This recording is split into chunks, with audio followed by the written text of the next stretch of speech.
कधी बघितलं हे तर शेतकरी पुत्र पण बगर जमिनीचा आहे। जिल्हा लोकसभा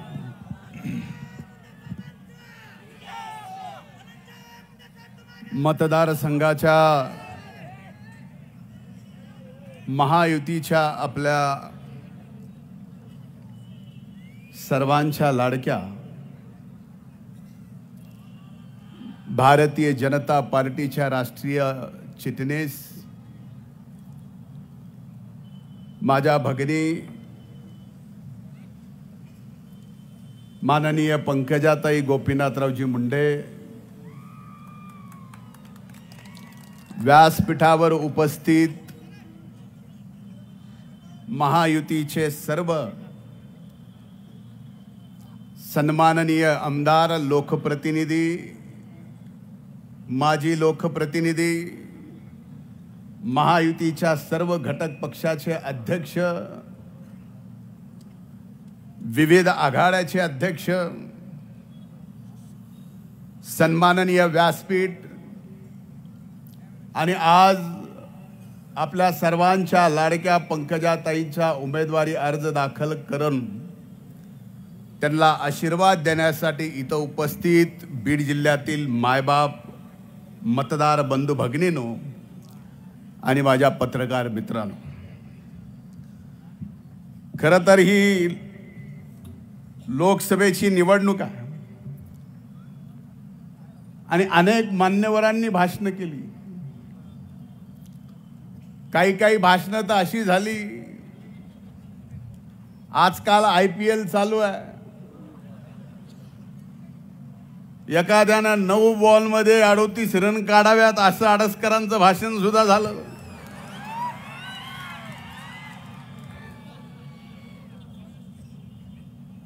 आणि सुरेश अण्णा तर देशातून पार जिल्ह्यात आले, तर इथपर्यंत वाट बघू लागलो की जिल्ह्यात कधी येते।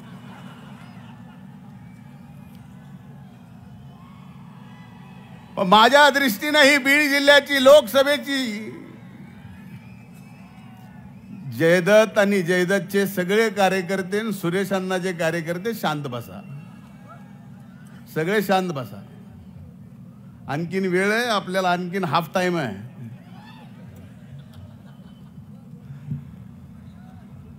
या बीड जिल्ह्याची एक आगळी वेगळी परंपरा आहे आणि आजपर्यंत बीड जिल्ह्याच्या मायबाप जनतेने सांभाळलेली आहे, प्रामाणिकपणाने पाळलेली आहे।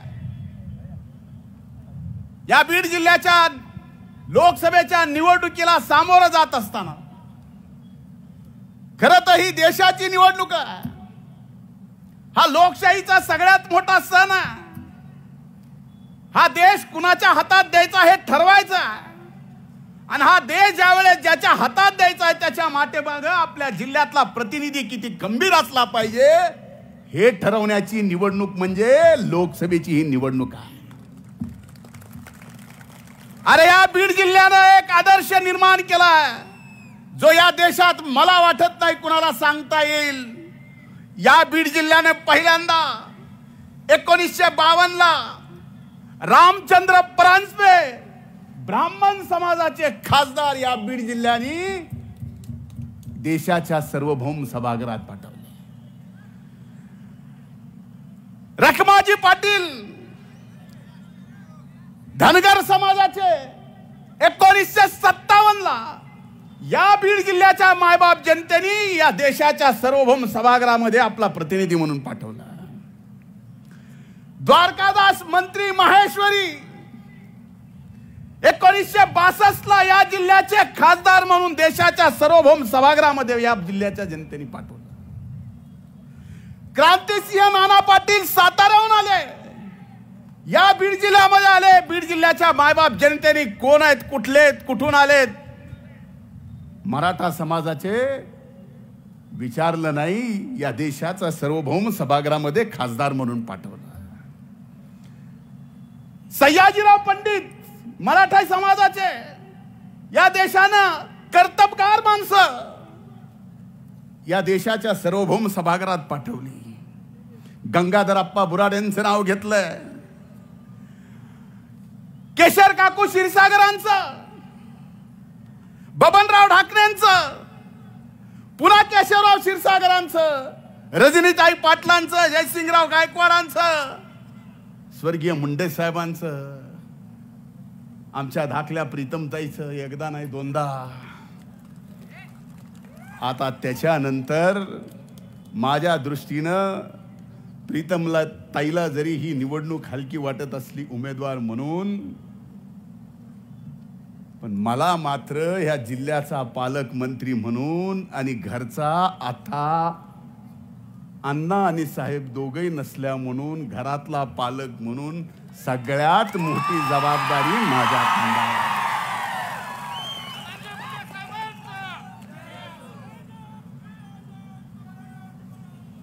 त्यामुळं तुम्हाला जेवढं मोकळं वाटतंय, व्यासपीठावर बसलेल्या प्रत्येक माणसाला जेवढं मोकळं वाटत असेल ही निवडणूक म्हणून, या धनंजय मुंडेला ही निवडणूक कधीच मोकळी आणि हलकी वाटत नाही हे आपण सर्वांनी लक्षात घ्या.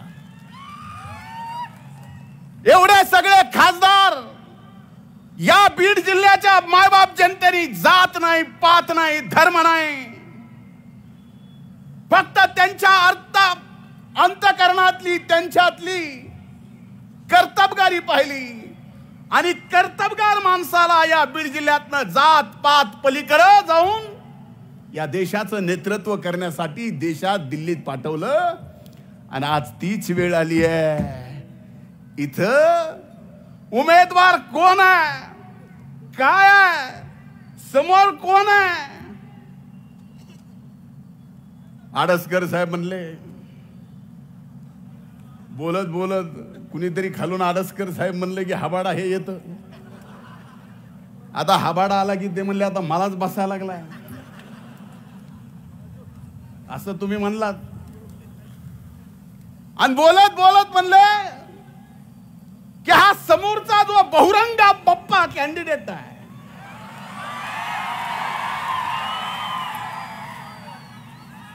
सुरेशांना आपण काहीतरी बोलावं अशी माझी अपेक्षा होती. आता त्या उमेदवाराला उमेदवारी अर्ज दाखल केल्यानंतर कार्यकर्त्याच्या बैठकीमध्ये आता त्या पक्षाच्या राज्याचे अध्यक्ष फार हुशार आहेत, ते मलाही माहिती आहेत, आमच्या पंकजाताईलाही माहिती आहेत. ते आले पण उमेदवारी अर्ज दाखल करायला मध्ये आले नाहीत. कारण त्यांना माहिती आहे हे बहुरंग लहानी सोबत पडलाय तर मोठी सोबत निवडून यायचा विषय येतो कुठून. मुद्दा हा की त्याला त्यांच्या अध्यक्षाच्या समोर आणि कार्यकर्त्याच्या समोर, हे खरे आडसकर साहेब, छत्रपती शिवाजी महाराजाची शपथ खावा लागली की मी छत्रपती शिवाजी महाराजाची शपथ खातो की मॅनेज कॅन्डिडेट नाही. याचा अर्थ काय? मी महाराजाला हात जोडून मी छत्रपती शिवरायांच्या नतमस्तक होऊन माफी मागतो. खोटी शपथ खाल्ली, जाऊ द्या, माफ करा.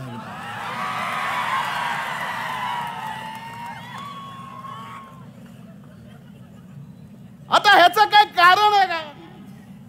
मी काय पुरावे देईल?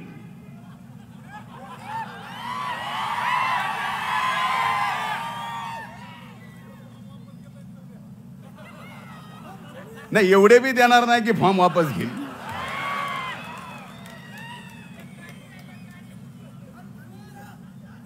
पक्ष सोडायच्या अगोदर या व्यक्तीने राज्य सरकारकडून आचारसंहिता लागायच्या 2 दिवस अगोदर, पक्ष प्रवेश करायच्या 2 दिवस अगोदर महायुतीच्या सरकारकडून सोलापूरच्या आणि केजच्या दोन्ही कारखान्याचं एक्सटेन्शनचं प्रपोजल 8 तासात मंजूर करून घेतलं. उपमुख्यमंत्री अजितदादाच्या कारखान्याचं सुद्धा झालं नाही, याचं झालं. आणि तरी ह्यांनी बहुरंगपणा केलाय. समजून घ्या.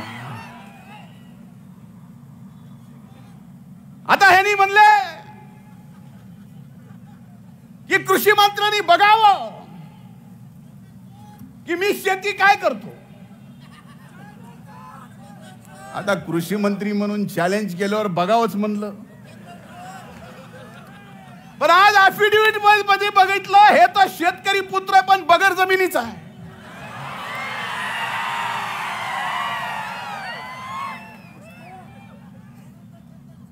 ह्याला जमीनच नाही शेतीची, आणि जेवढी जमीन आहे तेवढी प्लॉटिंगची आहे. मला वाईट वाटतंय त्या गोष्टीचं. आज स्वर्गीय मुंडे साहेबांचा फोटो या ठिकाणी पुतळा इथं बसलेले असंख्य जण आहेत. माझ्या सहित या क्षणाला अंगावर काटा येतो. अनेक निवडणुका आठवतात. 1995 ची रजनीताईची निवडणूक आठवतीये. कॉलेज जीवनात होतो. रजनीताईला मुंडे साहेबांनी उभं केलं आणि संबंध जिल्ह्याला आव्हान केलं की रजनीताई पाटील आहेत, माझ्या भगिनी आहेत, मी उभा आहे, तुम्ही निवडून द्या. जयसिंग काका पाटलांना उभा केला. कधी बघितलं नाही जात पात काय.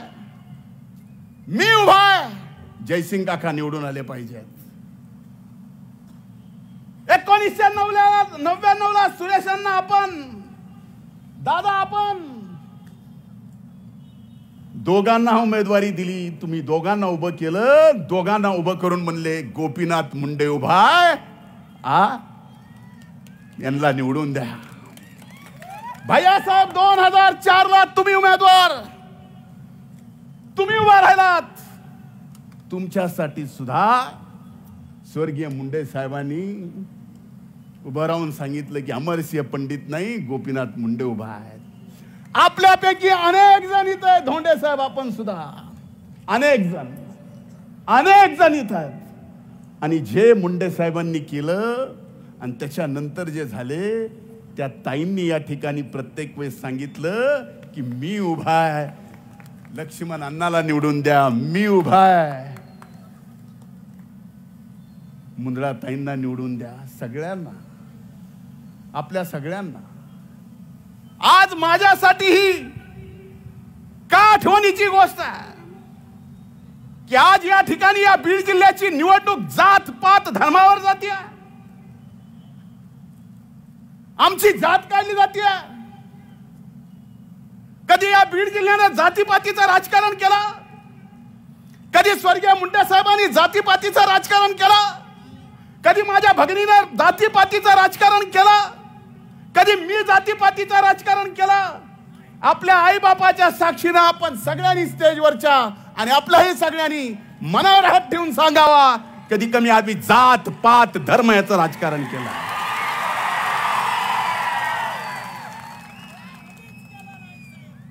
आरक्षणाचं आंदोलन झालं. अरे आरक्षणाचं आंदोलन झालं 1998 पासून. या मराठा आरक्षणाचा आंदोलनातला चळवळीतला मी एक कार्यकर्ता आहे. हो, मला बोलायचा अधिकार आहे. नरड्यातनं रक्त पडेपर्यंत सभागृहामध्ये मराठा आरक्षणासाठी मी लढलो आहे. आता आंदोलन झालं ज्याचा उल्लेख केला गेला की निजामकालीन दस्ताप्रमाणे कुणबीचे या ठिकाणी प्रमाणपत्र दिले गेले पाहिजेत. सरकारने मान्य केलं. आंदोलकाचा सन्मान केला, समाजाचा सन्मान केला. आणि या ठिकाणी नोव्हेंबर महिन्यामध्ये महायुतीच्या सरकारनं कुणबीचं प्रमाणपत्र द्यायचा GR काढला. कशासाठी हा GR होता की आमच्या मराठा समाजातला गरीबातला गरीब पोरगा ज्याला शिक्षण मिळू शकत नाही, ज्याला पोटाला भाकर मिळू शकत नाही, ज्याला नोकरी मिळू शकत नाही, म्हणून याला या आरक्षण पाहिजे, म्हणून कुणबीचं प्रमाणपत्र पाहिजे. पण या आंदोलनाचा सर्वात पहिल्यांदा फायदा कुणी घेतला असेल? या बीड जिल्ह्यातल्या सगळ्यात गरीब कुटुंबातल्या शेतकरी पुत्रानं, ज्याचं राव आहे भौरंग सोनवणे.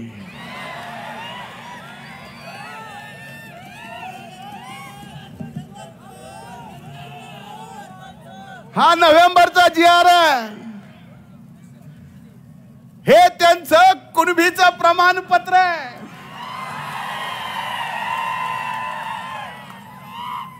जानेवारी कुणबी प्रमाणपत्र द्यायला चालू झालं, हे एवढा गरीब आहे, एवढा गरीब कारखानदार आहे, एक नाही दोन कारखानदार आहे की ह्याला कुणबीच्या प्रमाणपत्राची गरज पडली. 11 जानेवारीला अर्ज दाखल केला, 14 जानेवारीला कुणबीचं प्रमाणपत्र मिळालं आणि 12 मार्चला केजच्या खरेदी विक्री संघाच्या निवडणुकीत इतर मागासवर्गीय मधून अर्ज भरला. का या गोष्टीसाठी आरक्षणाचं आंदोलन होतं? का या कारखानदार पुत्रासाठी हे आंदोलन होतं? अरे मी मानलं असतं, आज तुम्ही जात पात धर्म या नावावर जर निवडणूक काढणार असाल तर या व्यक्तीने आज ज्या समाजात जाऊन मत मागतोय, या व्यक्तीने या समाजाच्या आरक्षणाच्या आंदोलनातलं एक भाषण मागच्या 20 वर्षातलं यांनी दाखवावं. एक भाषण. अरे हा व्यक्ती कधी रस्त्यावर एकदा या समाजाच्या आरक्षणासाठी रस्त्यावर बसला, एक उदाहरण दाखवा. एक भाषण नाही, एक उदाहरण नाही, पण प्रमाणपत्र घ्यायला पहिले हे भलं करणार आहेत. ह्यांची अवकात आहे. स्वतःच मॅनेज नाही म्हणून शपथ खावा लागती आणि ह्यांनी म्हणले की काय दिवे लावले जिल्ह्यात. 5 वर्षाचा पंकजाताईचा कार्यकाळ मंत्रिपदाचा, जो या बीड जिल्ह्यामध्ये विकासाची एक रचना करत होता, संबंध रचना केली, नंतर माझ्यावर जबाबदारी आली. 2.5 वर्ष का होईना कोविडच्या काळात तशाही परिस्थितीमध्ये प्रामाणिकपणे मायबाप जनतेची सेवा करायचा या ठिकाणी आम्ही सगळ्यांनी प्रयत्न केला. पण या बीड जिल्ह्याच्या दृष्टीनं जात पात धर्माच्या पलीकडे काय विचार करावा लागणार आहे? पुढच्या उमेदवाराला जर विचारलं की ह्या बीड जिल्ह्याला काय पाहिजे, त्याला विचारा बरं. कुणीतरी पत्रकारांनी की किती हेक्टर जमीन या जिल्ह्यात बागायती आहे आणि किती हेक्टर जमीन जिरायती आहे. अरे आम्हाला लाज वाटते की हा बीड जिल्हा एवढा मागासलेला आहे की 1,72,000 हेक्टर जमीन फक्त आपली बागायती आहे आणि 7,83,000 हेक्टर आपली जमीन जिरायती आहे. म्हणून 65% आज आपल्या भागातले लोक ऊस तोडायला जातात का? तर आपल्या जमिनीला पाणी नाही. ह्या बीड जिल्ह्यातल्या मायबाप जनतेच्या मनगटात ताकद आहे, मनगटात ताकद आहे, पण शेतात पाणी नाही. म्हणून दुसऱ्याच्या शेतात जाऊन या मनगटाच्या ताकदीनं ऊस आमच्या बीड जिल्ह्यातला ऊसतोड मजूर तोडतो. ह्या मला शोभणारी गोष्ट नाही. अरे किती दिवस जात पात धर्म याच्या पलीकडे जाऊन फक्त विकासाच्या मुद्द्यावर ही निवडणूक लढली पाहिजे. आणि आज या फॉर्म भरायच्या, उमेदवारी अर्ज दाखल करायच्या ताईंच्या सभेमध्ये जबाबदारीपूर्वक सांगतोय, महायुती म्हणून सांगतोय, बहीण भाऊ म्हणून सांगतोय, प्रामाणिकपणे तुमची सेवा करणारे म्हणून सांगतोय. ही संधी ताईंना मिळाली तर केंद्रातला पैसा पश्चिम वाहिनीचं 162 कोटीचं गोदावरीचं तुटीचं खोरं, ज्याच्यात 57 TMC पाणी या बीड जिल्ह्याला मिळणार आहे. 5 वर्षामध्ये 7 लाखाच्या पेक्षा जास्त जमीन ही बागायत करण्याचा शब्द आज या निमित्ताने या ठिकाणी आम्ही देतोय. हे बीड जिल्ह्याला पाहिजे. मला सांगा, प्रीतमताईच्या कार्यकाळात या बीड जिल्ह्यात जेवढे हायवे झालेले आपल्याला माहिती आहेत, अतिशय चांगले झाले माहिती आहेत. आता हायवे चांगले झाले तर समोरचा उमेदवार म्हणला किती जण मेले याची जबाबदारी घेता का? आणि त्याच्यातल्या अर्ध्या कॉन्ट्रॅक्टरचा गुत्तेदार तोच आहे. खोटं आहे का आडसकर साहेब? होय अण्णा, खरंय ना?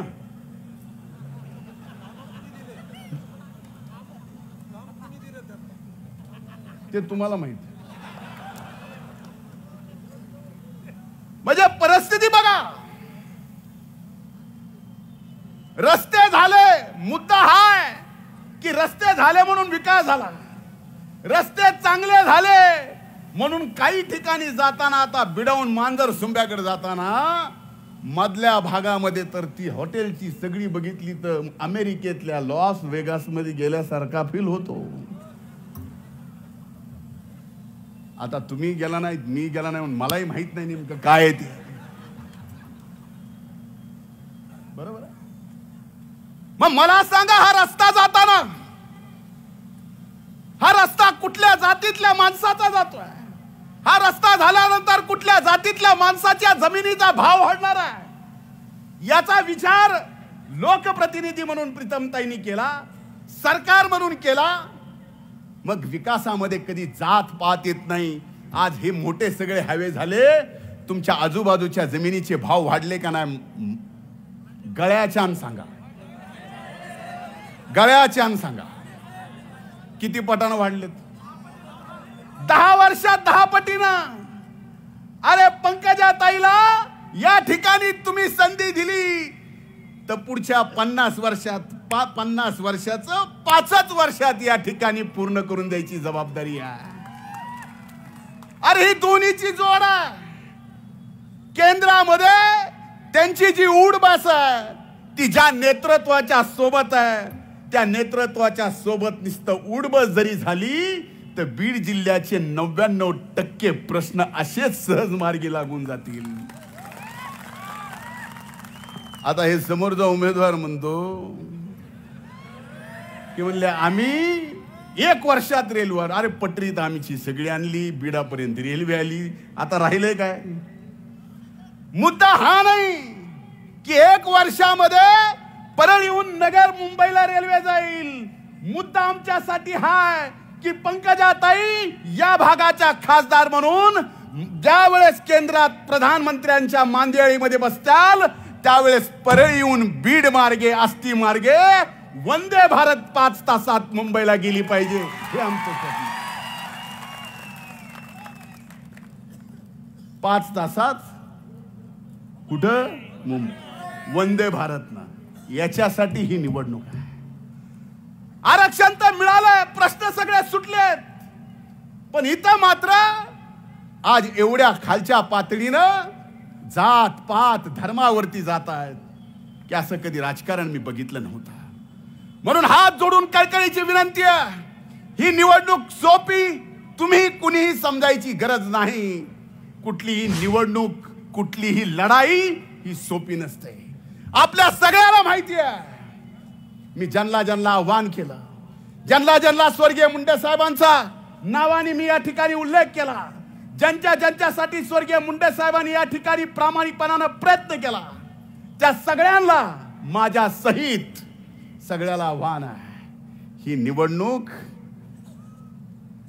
जरी 13 तारखेला मतदान होत असलं, याचा निकाल 4 जूनला आहे.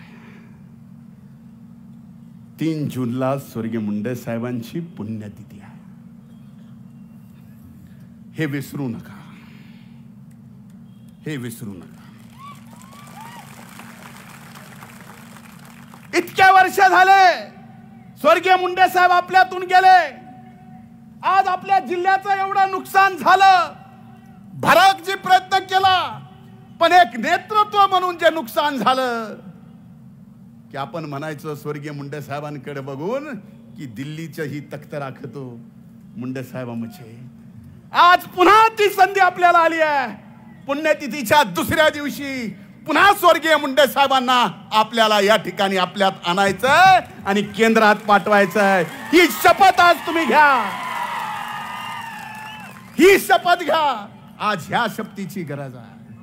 आणि हे जर तुम्ही विसरलात तासले भौरंगे भुंगे कधी कुणाला किती कसे मॅनेज होतील.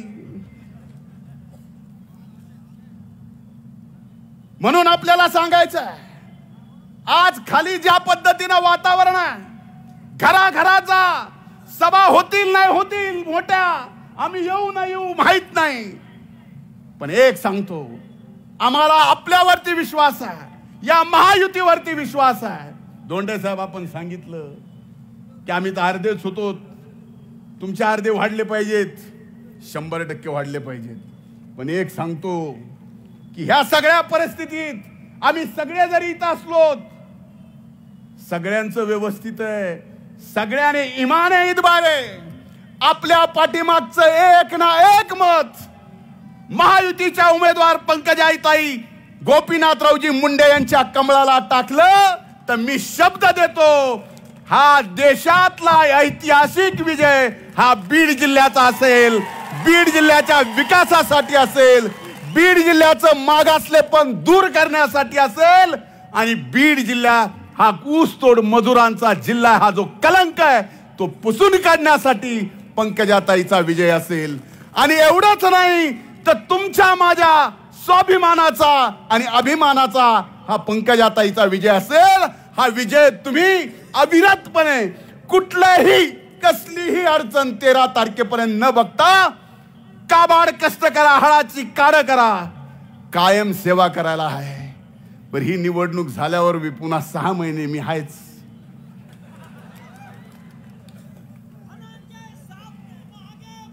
अण्णा म्हणले पुढे काय होईल, एवढे मोठे चिन्ह तुम्ही बघितले. खरं तर निवडणूक आयोगाने तिथं चिन्ह लावायलाच ना पाहिजे होते. अजित बसले होते, हे सगळेच बघायला लागले. ते चिन्ह नसते तर तुमचे मनच बिघडले नसते.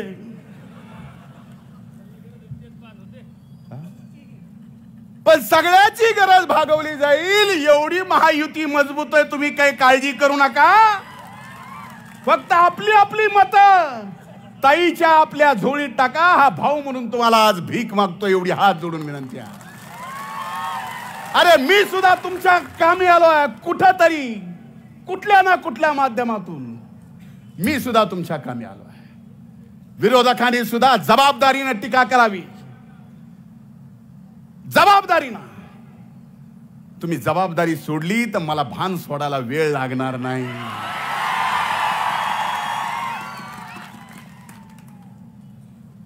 म्हणून हात जोडून माझी आपल्याला विनंती आहे, ही निवडणूक निर्णायक आहे, ही निवडणूक निर्वाणीची आहे, ही निवडणूक या बीड जिल्ह्याचं येणारा 50 वर्षाचं विकासाचं भविष्य ठरवणारी निवडणूक आहे.